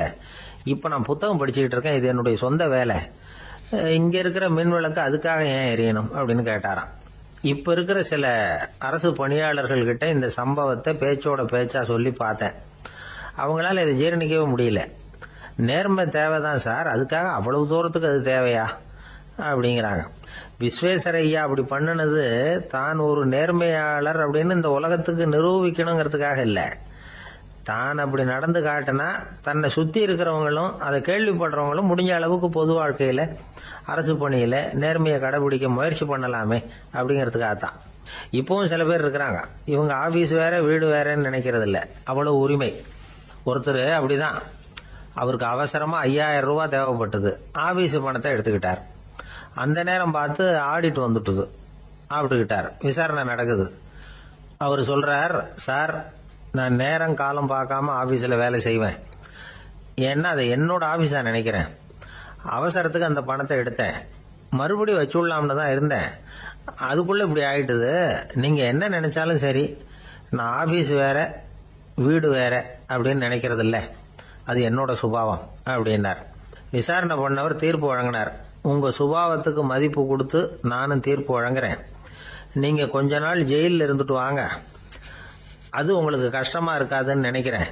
ஏன்னா அங்க போனாலும் நீங்க உங்க சுபாவப்படி வீடு வேற ஜெயில் வேறன்னு நினைக்க மாட்டீங்க அப்படின்னா. ஜவஹர்லால் நேரு பிரதமரா இருந்த சமயம் அவர் ஒரு தடவை சென்னைக்கு வந்திருக்கிறார். இங்கே சில முக்கிய நிகழ்ச்சிகள்ல கலந்துக்கிறதுக்காக வந்திருந்தார். ஆளுநர் மாளிகையில ஒரு நாள் ராத்திரி தங்கி மறுநாள் புதுடெல்லி புறப்படுறதாக ஏற்பாடு. நிகழ்ச்சியில எல்லாம் முடிச்சுக்கிட்டு ஆளுநர் மாளிகையில தங்கி இருக்கிறார். அன்றைக்கு இரவு படிக்கிறதுக்கு ஒரு முக்கியமான புத்தகம் அவருக்கு தேவைப்பட்டது. அந்த சமயத்துல உலக அளவுல ஒரு முக்கியமான பொருளாதாரம் சம்பந்தமான ஒரு புத்தகம் வெளியாகி இருக்கிற விஷயம் அவருக்கு தெரியும். அந்த புத்தகம் மெட்ராஸுக்கு வந்திருக்குமா, அது இங்க கிடைக்குமா அப்படின்னு விசாரிச்சிருக்கிறார் நேருஜி. அவர் இப்படி கேட்ட உடனே அங்க இருந்தவங்க எல்லாம் ரொம்ப பரபரப்பா செயல்பட ஆரம்பிச்சுட்டாங்க. முக்கியமான இடங்கள்ல எல்லாம் விசாரிச்சிருக்கிறாங்க, அந்த புத்தகம் உங்ககிட்ட இருக்கான்னு. சென்னையில உள்ள கன்னிமாரா நூல் நிலையத்துக்கு எப்படியும் அந்த புத்தகம் வந்திருக்கணும் அப்படின்னு ஒரு நம்பிக்கை. அங்க விசாரிச்சாங்க. அந்த புத்தகம் 2 நாளைக்கு முன்னாடி தான் அங்க வந்திருக்குது அப்படிங்கிற விஷயம் தெரிஞ்சது.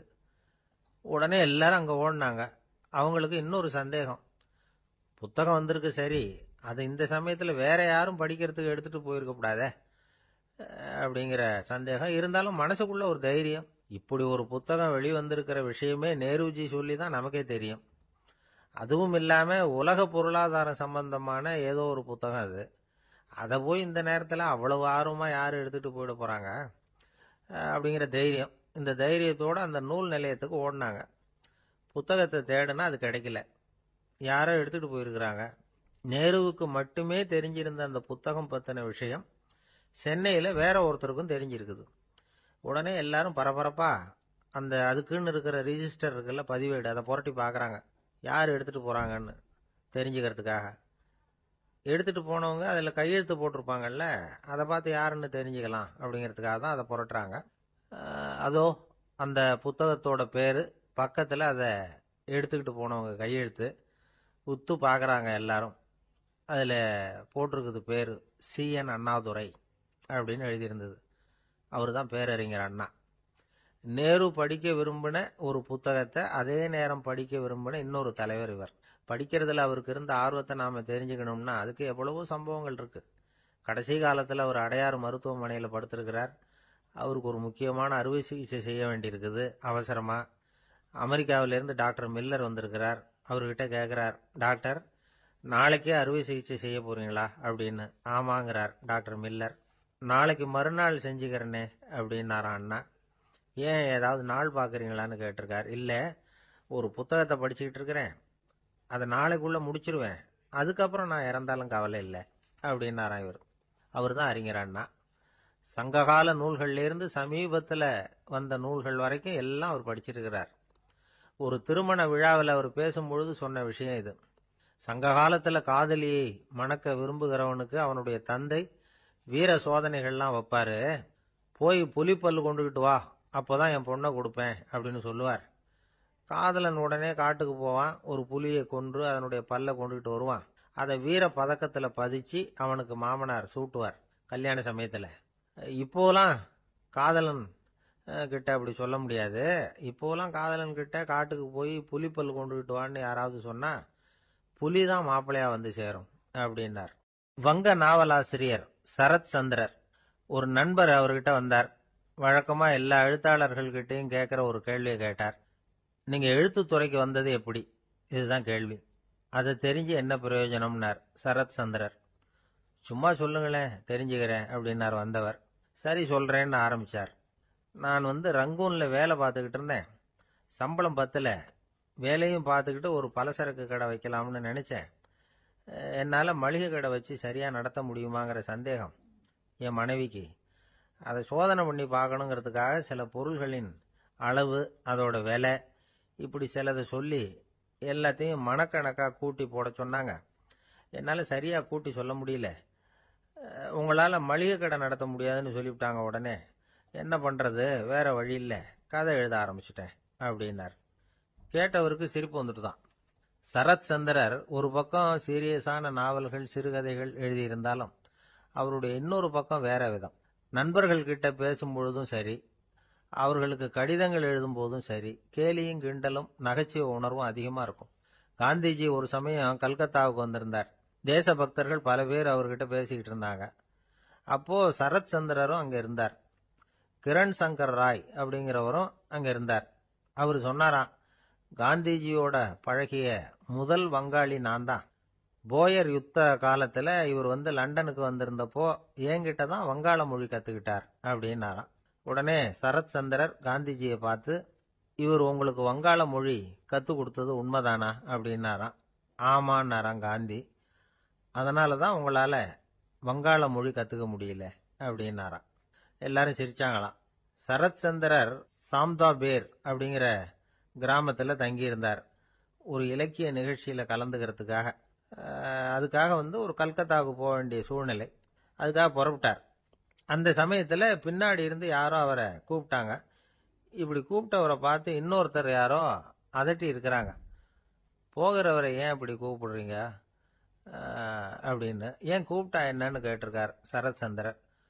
புறப்படுறவங்கள பின்னாடி இருந்து கூப்பிடுறது அபசகனம், போற இடத்துல ஏதாவது ஆபத்து வரலாம் அப்படின்னு அதுக்கு விளக்கம் கொடுத்திருக்கிறார் அவர். உடனே சரத் சந்திரர் சொன்னாராம், இதோ இவங்க என்ன இலக்கிய கூட்டத்துக்கு அழைச்சிட்டு போறாங்களே, இதை விட வேற என்ன ஆபத்து வந்துட போகுது அப்படின்னாராம். இப்படி சரத் சந்திரருக்கு இயல்பாவே நகைச்சுவை உணர்வு உண்டு. அவருடைய நண்பர் ஒருத்தர் வீட்டுக்கு கூப்பிட்டு இருந்தார். அங்க ஒரு கச்சேரிக்கு ஏற்பாடு பண்ணியிருந்தாங்க. சரத் சந்திரருக்கு இயல்பாவே கச்சேரியில நீண்ட ஆலோசனையெல்லாம் கேட்கறதுக்கு பொறுமை இருக்காது. அதனால மெதுவா பாட போறவர் எப்படி அப்படின்னு கேட்டிருக்கார். அவருக்கு ரொம்ப நல்லா பாட தெரியும் அப்படின்னு சொல்லியிருக்கிறாங்க. அதுக்கு சரத் சந்திரர், பாட தெரியுங்கிறது சரி, பாட்டை நிறுத்த தெரியுமா அதை சொல்லுங்க முதல்ல அப்படின்னாராம். இமயமலை அடிவாரத்துல ஒரு மடம். அங்க ஒரு சன்னியாசி இருந்தார். அவர்கிட்ட ஒருத்தர் வந்தார். சுவாமி, ஆசைய உதற நினைக்கிறேன், முடியல, ஒட்டிக்கிட்டே வருது அப்படின்னாராம். இப்படி உட்கார, ஒரு கதை சொல்றேன் அப்படின்னு சொல்லி அவர் சொல்ல ஆரம்பிச்சாராம். அவர் சொன்ன கதை என்னன்னா, ஒரு ஊர்ல ஒரு ஆள் இருந்தான். அவன் பேரு குப்புசாமி. அவன்கிட்ட எப்பவும் ஒரு பழைய தொப்பி இருக்கும், விடவே மாட்டான். அதனால அவனை எல்லாரும் தொப்பி சாமி அப்படின்னு தான் கூப்பிடுறது வழக்கம். ஒரு புது தொப்பி வாங்கிக்கப்படாதாப்பா அப்படின்னு நண்பர்கள்லாம் சொல்லி பார்த்தாங்க. பணத்துக்கு எங்க போவேன் அப்படின்னு விட்டானா. பணம் வச்சிருக்கான், செலவு பண்ண மனசு வரல, மகா கஞ்சன். பழைய பாட்டில்கள்லாம் வாங்கி வித்துக்கிட்டு இருந்தான். அப்படி ஒரு தடவை பழைய கண்ணாடி சாமான்களை ஏலத்தில் எடுத்தப்போ அதுல ஒரு அருமையான சென்ட் பாட்டில் கிடைச்சது.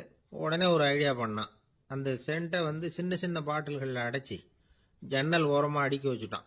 அதை வித்தா நிறைய பணம் கிடைக்குமே. அதனால இதுக்கு இடையில ஒரு நாள் அவன் அப்படியே உட்காந்துருந்தான். அந்த நேரம் நண்பன் வந்தான். ஏண்டா, உன் பழைய தொப்பியை மாத்தப்படாதா, ஊர்ல எல்லாரும் கேலி பேசுறாங்களே உன்னை தொப்பி சாமின்னு அப்படின்னு சொல்லி கேட்டிருக்கான். இந்த சென்ட் பாட்டில் வித்ததும் பணம் வரும், அதுக்கப்புறம் பார்க்கலாம் அப்படின்னு நானா இவன். சரி வா, நீச்சல் குளத்துக்கு போயிட்டு வருவோம் அப்படின்னு கூப்பிட்டுருக்கான் நண்பன். 2 பேரும் போனாங்க. அதே நேரம் அந்த ஊர் நீதிபதியும் அங்க குளிக்க வந்தாராம். அவர்கிட்ட இருந்தது விலை வசந்த ஒரு புது தொப்பி. அதை அங்க இருந்த ஸ்டாண்ட்ல மாட்டிவிட்டு குளிக்க போனார். இதுக்கிடையில குப்புசாமி குளிச்சுட்டு வந்தான். அவனுடைய பழைய தொப்பியை காணல. அந்த புது தொப்பியை பார்த்தா இது நண்பனுடைய வேலை தான் அப்படிங்கறதாக புரிஞ்சுக்கிட்டு அதை எடுத்து மாட்டிட்டு வந்துட்டான். நீதிபதி குளிச்சுட்டு வந்து பாக்குறாரு, தொப்பியை காணும். போலீஸ்ல புகார் கொடுத்தார். அவங்க வந்து தேடினாங்க. ஒரு மூலையில பழைய தொப்பி கிடைச்சது. அடடா, இது நம்ம குப்புசாமியோட தொப்பி இல்லையா அப்படின்னு நானா ஒருத்தன். உடனே அவன் வீட்டுக்கு தேடிட்டு போயிருக்காங்க. அங்க போய் பார்த்தா புது தொப்பி அங்க இருக்குது. உடனே அவனுக்கு 1000 ரூபாய் அபராதம் போட்டாங்களாம். அவன் பணத்தை கட்டிவிட்டு ரொம்ப எரிச்சலோட வீட்டுக்கு வந்தான். பழைய தொப்பி கண்ணில் பட்டது. மறுபடியும் உன்னால தானே எனக்கு 1000 ரூபா நஷ்டம் அப்படின்னு சொல்லி அதை எடுத்துக்கிட்டு அப்படி போயிருக்கான். அந்த ஊர் குளத்துல வீசி எரிஞ்சிட்டு வந்துட்டான். அது மீன் பிடிக்கிற ஒருத்தன் கையில சிக்கிச்சு. அவன் வர்ற வழியில அதை எடுத்து வேகமா வீசி எறிஞ்சான். அது நேரா குப்புசாமி வீட்டு ஜன்னல் வழியா உள்ள வந்து இந்த சென்ட்டு பாட்டில்கள் மேல உழுந்து எல்லாம் உடஞ்சி நொறுங்கி போச்சு. குப்புசாமி பார்த்தான். தோட்டத்துல ஆழமா ஒரு குழியை வெட்டினான். அந்த தொப்பியை போட்டான், மூடிவிட்டான். இதை அடுத்த வீட்டுக்காரன் பார்த்தான். ஏதோ புதையல் தான் வச்சிருக்கான் போல இருக்குன்னு நினைச்சான். போலீஸ்ல போய் புகார் கொடுத்துட்டான். மறுபடியும் போலீஸ் குழியை தோண்டினாங்க. பழைய தொப்பி மறுபடியும் வெளியில வந்தது. எல்லாரும் சிரிக்கிறாங்க. அன்னைக்கு ராத்திரியே அந்த தொப்பியை எடுத்துக்கிட்டு நேரா புறப்பட்டான். ஒரு கல்லுல அதை சேர்த்து கட்டி குடிநீர் தொட்டி இருக்கும்ல, அதுல போட்டுட்டு வந்துட்டான். இனிமே என்ன பண்ணும் பாப்போம்னு. ஒரு நாள் திடீர்னு குழாயெல்லாம் அடைப்பட்டு போச்சு. மாநகராட்சி அலுவலர்கள் வந்து என்னன்னு பார்த்தா அந்த பழைய தொப்பி குழாயை அடைச்சிக்கிட்டு இருக்குது. இது குப்புசாமியோட தொப்பிங்கிறது தான் எல்லாருக்கும் தெரியுமே. உடனே குடிநீரை வந்து பாழாக்கணத்துக்காக குப்புசாமிக்கு கோர்ட்டு 2500 ரூபாய் அபராதம் போட்டுவிட்டது. அதையும் கட்டிவிட்டு வெளில வந்தான். கடைசியா முடிவு பண்ணான். ஒரு நெருப்பு குச்சியை கிழிச்சான். தொப்பியை கொளுத்தினான். எரிஞ்சது. எடுத்து வெளில எரிஞ்சான். கொஞ்ச நேரத்துல தீ அணைப்பு படம் வந்துட்டுது. ஆமா, இவன் எடுத்து எரிஞ்சது வெளியில விழுந்து வீட்டு கூரையே பத்திக்கிட்டு எரிய ஆரம்பிச்சுட்டுது. அவனோட பணத்தாசையும் அதோட சேர்ந்து எரிஞ்சு போச்சான். இப்படி ஒரு கதை. இந்த கதையை சொல்லி முடிச்சார் அந்த இமயமலை அடிவாரத்துல இருந்த சன்னியாசி. இப்ப அந்த குப்புசாமி எங்க இருக்கிறான்னு கேட்டார் எதிரில இருந்தவர். இதோ உன் எதிரிலே இருக்கிறான், நான் தான் அந்த குப்புசாமி அப்படின்னாராம் அந்த சன்னியாசி. அந்த குப்புசாமி கிட்ட இருந்தது மாதிரி ஒரு பழைய தொப்பி நம்ம ஒவ்வொருத்தர்கிட்டையும் உண்டு. அதை எப்படி தொலைக்கிறதுன்னு தெரியாம தடுமாறிக்கிட்டு இருக்கிறோம். அது என்ன தொப்பிங்கிறீங்களா? அதுதான் நம்மை சூழ்ந்திருக்கிற மாயை அப்படிங்கிறார் சுவாமி சின்மயானந்தர். மெய்ஞானம் கிடைக்கிறப்போ மாயை வந்து எரிஞ்சு போகும் அப்படிங்கிறது அவருடைய கருத்து. நம்மால் ஒருத்தர் வேகமா ஓடி வந்தார். காலில் மாட்டியிருந்த பழைய செருப்பு 2ஐயும் ஆவேசமா தூக்கி ஒரு கிணத்துல போட்டுட்டு வெறுங்காலோட நடந்து வந்துகிட்டு இருக்கிறார். ஏன் அப்படி பண்ணீங்க அப்படின்னு கேட்டோம். அந்த செருப்புக்கு சொந்தக்காரன் வந்து பின்னாடி வந்துகிட்டு இருக்கிறான், அதனால அப்படி பண்ணேன் அப்படிங்கிறார் இவர். ஒரு நண்பர் இருக்கார். எப்ப பார்த்தாலும் கையில ஒரு புத்தகம் இருக்கும். புத்தகம் இல்லாம எங்கேயும் புறப்பட மாட்டார். எதுக்காக இப்படி எடுத்துட்டு போறீங்க அப்படின்னு கேட்டா, எனக்கு இது ஒரு நல்ல நண்பன் மாதிரி. இந்த காலத்துல எங்க போனாலும் காத்திருக்க வேண்டியிருக்கு. அது மாதிரி சமயத்துல நான் வந்து நண்பன் கூட பேசிக்கிட்டு இருப்பேன் அப்படிம்பாரான். ஒருத்தர் ஒரு பெரிய அரச பதவியில் இருந்தார். அவர் பதவியிலிருந்து இறங்க வேண்டிய சூழ்நிலை. அரசு கொடுத்திருந்த வீட்டை விட்டுட்டு வெளியில வர்றார். வரும்பொழுது 2 கையிலையும் 2 பெட்டியை எடுத்துட்டு வந்தாராம். சார், உங்களுடைய உடைமைகள் அப்படின்னு கேட்கறாங்க அங்க இருந்த ஊழியர்கள். இவர் தன்னுடைய கையில இருக்கிற பெட்டியை காட்டி, இதுதான் என்னுடைய சொத்து அப்படின்னாராம். ஒரு பெட்டியில அவருடைய உடைகள், இன்னொரு பெட்டியில அவர் விரும்பி படிக்கிற புத்தகங்கள். அவ்வளவுதான். இதுதான் இருந்துதான். புத்தகம் படிக்கிறது வந்து மனசுக்கு நல்லதுங்கிறது நமக்கு தெரியும். புத்தக வாசிப்பு வந்து உடம்புக்கும் நல்லதுங்கிறாங்க.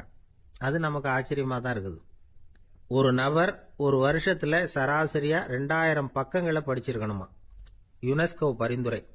ஆனா நம்ம நாட்டில் நாம சராசரியா படிக்கிறது 32 பக்கங்கள். அவ்வளவுதான். இவ்வளவுக்கு நம்ம நாட்டில் 6000த்துக்கும் மேற்பட்ட நாளேடுகள், 2000த்துக்கும் மேற்பட்ட இதழ்கள், மலர்கள், இவ்வளவு இருந்தும் சரியா வரல. இந்த உலகத்துல முதல் நூலகம் எங்க எப்ப ஆரம்பமாச்சு தெரியுமா? கிமு 2500 ஆண்டுல அது ஆரம்பமாயிருக்குது. பாபிலோனியாவில் அமில் அணு அப்படிங்கிற அரசன் தான் நூலகத்தை உருவாக்கி இருக்கிறான். அப்பெல்லாம் தாள் கிடையாது, களிமண் தான். களிமண் பலகைகளில் வந்து எழுதி அதை தொகுத்து அப்படியே நூலாக்கி அதை நூலகத்தில் வச்சிருப்பாங்களாம். அரசருடைய நூலகத்தில் 1000த்துக்கும் மேற்பட்ட நூல்கள் இருந்ததாக வரலாற்று குறிப்பு இருக்குது. அது மட்டும் இல்லை, அந்த நூலகத்தில் வந்து பொருள் வாரியா, அதாவது சப்ஜெக்ட் வாரியா புத்தகங்களை வந்து வகைப்படுத்தி வச்சிருந்தாங்களாம். அதுல மிச்சம் இருந்த ஒரு 25 களிமண் பலகை புத்தகங்கள் இன்னைக்கும் பிரிட்டிஷ் அருங்காட்சியகத்தில் இருக்குதாம். அச்சு தாள் இதெல்லாம் ஏற்பட்டதுக்கு அப்புறம் அமைக்கப்பட்டது தான் பிரான்சில் இருக்கக்கூடிய பாரிஸ் நூலகம். 1480 பிரெஞ்சு மன்னர் 11ஆம் லூயி இந்த நூலகத்தை அமைச்சாராம். ஆனால் அப்பெல்லாம் அரசர்கள் மட்டும்தான் நூலகத்தை பயன்படுத்த முடியுமா. அதுக்கப்புறம் 17ஆம் நூற்றாண்டில் இந்த முறை மாறி பொதுமக்கள் அங்கே போகலாம், படிக்கலாம் அப்படிங்கிற நிலைமை வந்துதான். போட்லியன் நூலகம் அப்படின்னு அதுக்கு பேர் பாரிஸ் நகரத்தில் இருக்கு. அங்கே தான் நூல்களின் பட்டியல் தயாரிப்பு பணி ஆரம்பமாச்சு.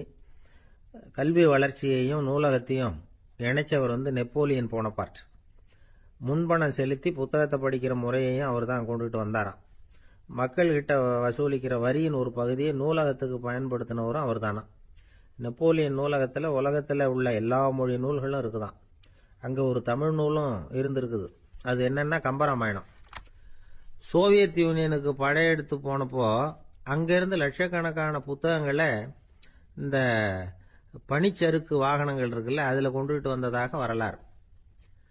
அடுத்தபடியாக குறிப்பிட்டு சொல்லத்தக்க நூலகம் எதுன்னா பிரிட்டிஷ் நூலகம். மிக பழைய கையெழுத்து பிரதியெல்லாம் கூட அங்கே இருக்குது.